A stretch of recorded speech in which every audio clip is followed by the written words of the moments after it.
Karma. That is how Thursday began for Boris Johnson, after one of his MPs defecting weirdly managed to improve his political health. So what's this Trump reign here? Rebellious Tory stepped back from the brink. Boris Johnson went to this diagnostic centre in Taunton. But then, in Parliament, this.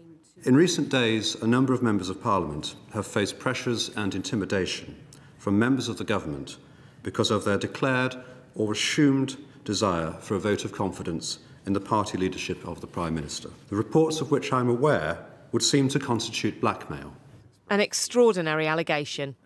Are those tactics being used to try to stop MPs speaking out against you? I've seen no evidence, heard no evidence to support any of those allegations, Anushka, and what I'm focused on is what we're doing to deal with the number one priority of the British people, which is coming through COVID.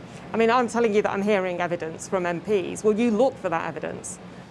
Of course, but what we're focused on is what we can do to clear the COVID backlogs. Your aides tell us that if there is a leadership contest, you'd fight it. Are they right? Anushka, I admire your journalism, but I just got to tell you I'm focused on what I think is the number one issue.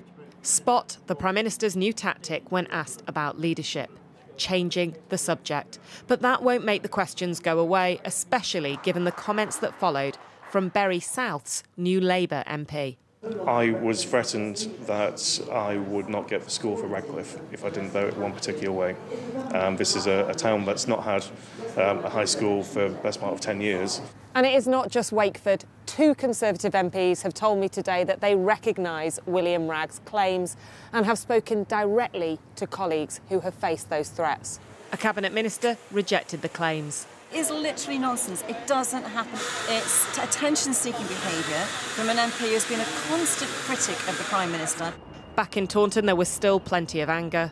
And do you think he's the right leader for the country? Absolutely not. Absolutely not. He's just talking a load of rubbish, looking after himself and not us. That's the way I look at it. But then also this. On balance, I'd say he's done more good than harm.